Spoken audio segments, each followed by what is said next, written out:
My fiancé said, "Our families arranged this. Your house is mine too." I said, "Then the wedding is off."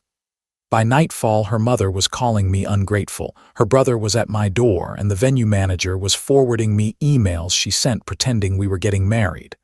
2 weeks later, a judge read them all. Original post: I'm Mason, 33, and until 6 weeks ago I was engaged to Brooke, 29. This was technically an arranged marriage, but not in the dramatic movie way where two strangers meet at the altar and suffer in silence. Our families are part of the same church network outside Raleigh. A lot of people in that circle still believe in family-arranged introductions. Not forced. More like supervised dating with pressure, timelines, and way too many opinions. You meet with everyone's blessing, you talk seriously from day one, and if there aren't any obvious problems, marriage is supposed to follow. After 2 bad relationships and 1 year of my mother acting like every holiday dinner was a reminder that I was running out of quality options, I agreed to an introduction. That was Brooke. Pretty, polished, good at eye contact, good at saying exactly what older people wanted to hear. She worked as an office manager at a dental practice in Cary. I'm a commercial lender for a regional bank. On paper, it looked excellent. Same faith, similar age, same long-term goals, stable jobs. Her family loved that I already owned a townhouse. My family loved that she came from one of those neat, smiling households where even the throw pillows seemed disciplined. The first 2 months were easy because everyone was on their best behavior. We did coffee shops, church lunches, walks around the lake, dinner with both families. Brooke always sounded reasonable in public. Private was different. Small things at first. She didn't ask what I liked in my own kitchen.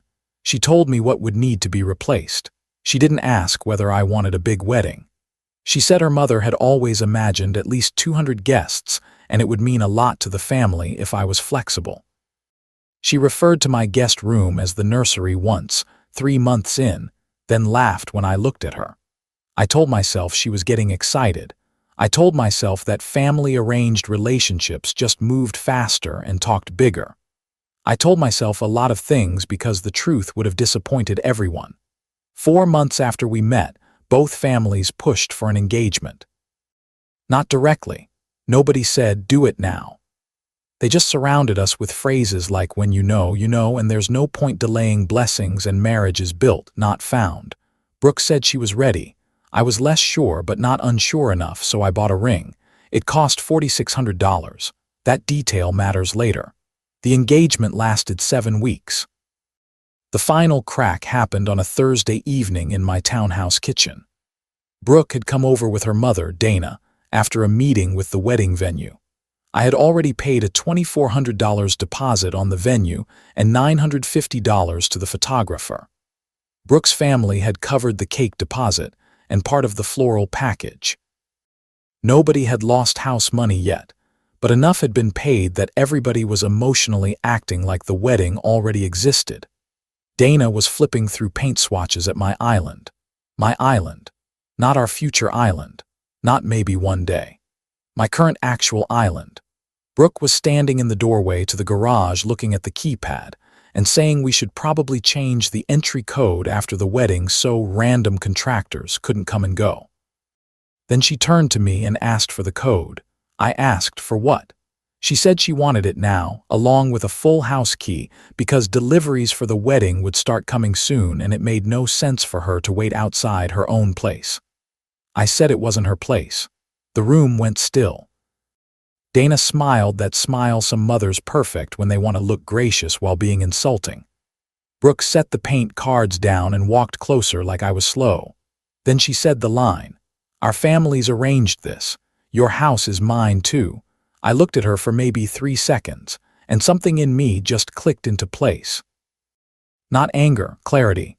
I said, "Then the wedding is off." She laughed first, a short, dismissive little sound like I had made a bad joke. Dana didn't laugh. She looked offended, which told me she understood before Brooke did. Brooke said, "Excuse me." I repeated it. "If that's how you see this, the wedding is off." She started talking fast after that. She said I was overreacting. She said no one was trying to take anything from me. She said marriage means becoming one household.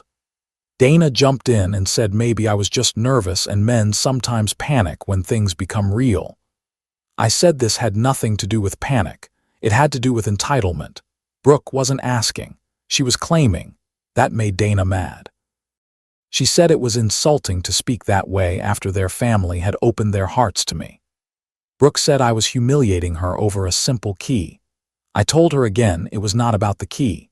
It was about the assumption underneath it. If she could stand in my kitchen before the wedding and declare my house hers because our parents approved a match, then every boundary after marriage was going to be called selfish too. Brooke crossed her arms and said, "So what? You're going to embarrass two families because you're possessive about a townhouse." I said, "I'm ending this because I just learned what marriage to you would feel like." She stared at me like she was waiting for me to fix it. Dana started gathering her purse and saying this conversation would look very ugly once people heard about it. Brooke finally said fine then, if you want to act unstable, but there were tears in her eyes and fury under them. Before leaving, she said one more thing. You don't get to cancel families because you got insecure. That was at 7:42 p.m. By 8:10, my mother had called twice. By 8:30, Dana had left me a voicemail saying grown men do not throw away arranged blessings over ego. At 9:04, Brooke's brother, Tyler, was at my front door telling me to open up so we could talk like men. I didn't. At 9:26, the venue manager, Claire, emailed me asking whether Brooke was authorized to move the wedding date because she had just written from a shared planning email saying we were working through a minor misunderstanding and wanted to keep all deposits active. That was the moment I stopped thinking of this as a bad breakup and started thinking of it as a paperwork problem. I called Claire, told her the wedding was canceled, and asked her to lock the account so no one could make changes without my direct confirmation. Then I emailed the photographer, the venue, and the rental company. Same message every time: the wedding is canceled, Brooke is not authorized to speak for me, and any further requests should be forwarded to me. At 1011, Brooke texted, "We are not doing this by text." I wrote back once, "We're not doing this at all." Then I blocked her. I didn't sleep much that night, but not because I regretted it. I barely slept because I could feel the fallout gathering itself. People think arranged marriages fail quietly because families care about appearances. No, they fail loudly, just in cleaner clothes. Update: when the next morning I called off work for half a day and handled the practical mess first. Locksmith. New front lock. New mailbox lock. New garage keypad code. I had never given Brooke a physical key, but my mother had once shared the garage code with her for a surprise birthday dinner 3 weeks earlier. At the time, that seemed harmless. By 9 a.m. the next day, it seemed stupid. The locksmith cost me $310. Worth every dollar. Then I met with a family law attorney named Reed. I wasn't looking for anything dramatic. I just wanted to know where I stood with the ring, deposits, and the increasingly unhinged behavior from people who apparently thought a church introduction gave them squatters' rights over my life. Reed was calm in the most expensive way. He looked through the texts, listened to the voicemail from Dana, read Claire's forwarded email, and told me 3 useful things. First, North Carolina treats engagement rings as conditional gifts. If the wedding doesn't happen, the ring should come back. Second, Brooke had absolutely no claim to my townhouse just because we were engaged. Third, if she or her relatives kept showing up, I needed to document every second of it. So I sent one formal text before blocking the last number I had for her. The wedding is canceled. Return the ring by Friday. Do not come to my home. Do not contact vendors on my behalf. Future communication goes through email only. She replied in under a minute. You are going to regret making me look stupid. I screenshotted it and blocked her. Friday came and went. No ring. Instead, at 6:17 that evening, my doorbell camera lit up. Brooke, Dana, Tyler. 3 large plastic bins labeled kitchen, linens, and bath. I opened the live feed audio and said, "You need to leave."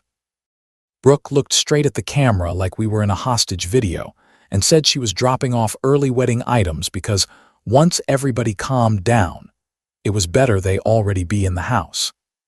Dana added that mature people do not make permanent decisions from temporary fear. I said there was no wedding, no moving in, and absolutely no early wedding items coming into my house. Tyler said I was acting tough because I was behind a locked door. Correct, I said. That's where I plan to stay. That was apparently too much for him because he started yanking on the storm door and telling me I'd used his sister for 7 weeks of public engagement and now wanted to toss her out like trash. Brooke began crying. Real crying this time, or convincing enough that it didn't matter. Dana said neighbors were watching and asked whether I really wanted to become that man in the community. I called the non-emergency line. Carla from next door stepped onto her porch halfway through all this with the expression of a woman who had lived long enough to identify nonsense instantly. She didn't ask questions. She just lifted her phone and said loud enough for them to hear, "Do I need to send this footage to someone?" Tyler finally backed off the door. When the officer arrived, I explained everything. Brooke tried to reframe it as premarital confusion. Dana tried to mention the arranged introduction as though the church directory was legally binding. The officer was polite but unmoved. He told them if the homeowner said leave, they leave. Family arrangements weren't his department. They took the bins and went. At 1002 that night, Claire emailed me again. Brooke had sent a second message, this time claiming I was having a panic episode and had temporarily canceled the venue without proper discussion.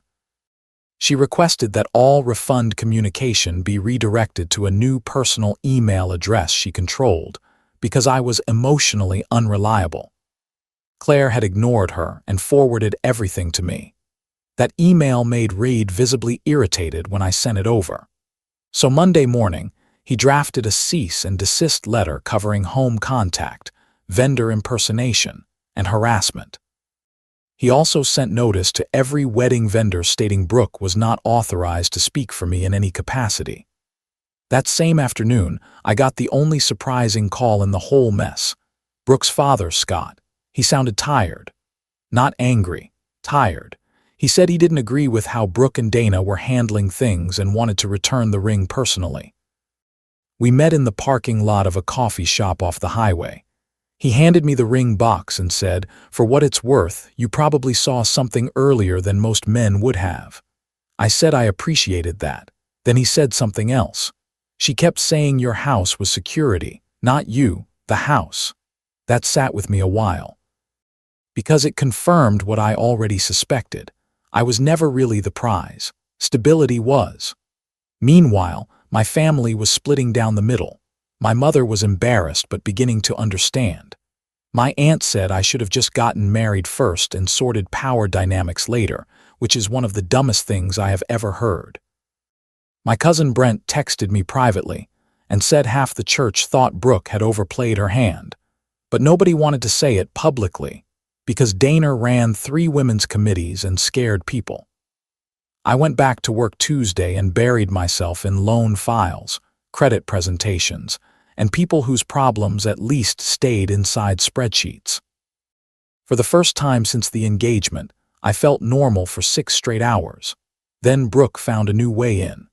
Update 210 days after the breakup, my garage door opened at 7:08 p.m. while I was in the upstairs shower. That sound used to mean nothing. Now it felt like an alarm. I threw on jeans and came downstairs to find 2 garment bags, a boxed stand mixer, and a stack of wrapped gifts sitting just inside the garage. Brooke was standing there in heels, holding a framed engagement photo like she was about to decorate a model home. For half a second I was too stunned to speak. Then I said, "Absolutely not." She spun around and said, "Thank God you're here. I was tired of being locked out of my own wedding." That sentence still bothers me because it makes no sense and perfect sense at the same time. Brooke had fully committed to a reality where saying something confidently enough turned it true. I asked how she got in. She smiled, just a little. "Your mother's old code still worked until yesterday. I guessed the new one. That made my stomach drop." She hadn't guessed. She'd watched someone. Maybe my mother. Maybe me. Didn't matter. I stepped back, pulled out my phone, and told her to take everything and leave. She set the photo frame down on my workbench and said she wasn't leaving until we fixed this because the wedding date was still on the church calendar and people were already asking questions. She said if I just stopped being dramatic for 1 hour, both families could move forward. I said the only thing moving forward was a police report. At that point, she changed tactics. Crying again. Softer voice. Talking about how arranged marriages are built on trust and obedience and how she had already told friends she'd be living there by summer. Like that was my responsibility to honor. When officers arrived, I showed them the cease and desist letter, the earlier incident report, the vendor emails, and the live camera footage from the side drive. Brooke had been caught tailing a delivery van through the gate and entering the garage on foot. She didn't even know I had a camera angle there. She got very quiet after that. One officer asked whether she lived there. I said no. Brooke started to answer anyway, but the officer cut her off and asked whether her name was on the deed, lease, utilities, or any mail at the address. It wasn't. They made her take every item back out to her car and issued a trespass warning. I thought that would end it. It didn't. 3 days later, she came to my office. Reception called up and said, "Your fiancé is downstairs with a pastor and some kind of wedding binder." I actually laughed, not because it was funny, because that was exactly the kind of polished insanity she would think looked reasonable. Bring a pastor, bring a binder. Bring public pressure and maybe Mason folds. I told them not to send her up. Then I went downstairs with building security. Brooke was in the lobby wearing a cream dress and holding her engagement Bible like an audition prop. Beside her was Luke, a young associate pastor from her church whom I had met maybe twice. He looked deeply uncomfortable. Good instinct on his part. Brooke said she just wanted a guided reconciliation conversation and claimed both families believed that would be the mature thing. I told Luke this was not a counseling matter. It was a harassment matter. Then I asked whether Brooke had told him about the trespass warning or the vendor impersonation or the unauthorized garage entry. He looked at her. She looked furious that I had ruined her script. Security escorted them out. Luke texted later to apologize and said he had been told I was confused and overwhelmed, not that there was an active attorney letter involved. I believed him. Brooke liked using respectable people as packaging. That night, around 11:40, my phone started buzzing. Not Brooke, guests, 7 of them. Aunt Lydia asking whether the wedding was actually back on. My mother asking why she had just received a new digital invitation. My friend Nolan asking if I had lost my mind and rescheduled the ceremony for August. Brooke had created a new wedding website and mass emailed guests from it. Subject line, a joyful update. Body text after prayer, reflection, and family guidance. Mason and Brooke are moving forward together. Please save our new date. That was the message that pushed me from irritated to finished. Reed filed for a temporary civil protection order the next morning. The judge granted the temporary order that afternoon based on the documented harassment, trespass, impersonation involving vendors, mass guest contact, and workplace appearance. Brooke was served the next day, and then, finally, for about 48 hours, I heard nothing. Those were the 2 quietest days of the entire summer. Final update: the full hearing was 3 weeks later. Brooke arrived in navy with minimal makeup and a notebook on her lap. Dana came too, dressed like righteousness in a beige suit. Scott sat behind them, looking like a man who regretted every life decision that had led him to courtroom 4B on a Wednesday morning. Reed came in carrying a folder so thick it needed its own posture. That folder was beautiful. Inside it, screenshots of Brooke's line about my house being hers. Claire's forwarded vendor emails, the cease and desist letter, doorbell footage from the bin drop-off, garage footage showing her slip through the gate behind the delivery van, the police reports, the office security statement, the recreated wedding website, the mass email to guests, The text where she said I would regret making her look stupid. Brooke's attorney tried to frame the whole thing as a broken engagement with miscommunication heightened by family expectations. He used phrases like emotional distress and cultural pressure and temporary confusion. He said Brooke had been trying to preserve a relationship that both families heavily supported. Then Raid stood up and started reading. Not dramatically, calmly. That was worse. He read Brooke's exact quote from my kitchen. Our families arranged this. Your house is mine too. Then my response. Then the email where she told the venue I was emotionally unreliable. Then the line from her new wedding website implying we had reconciled.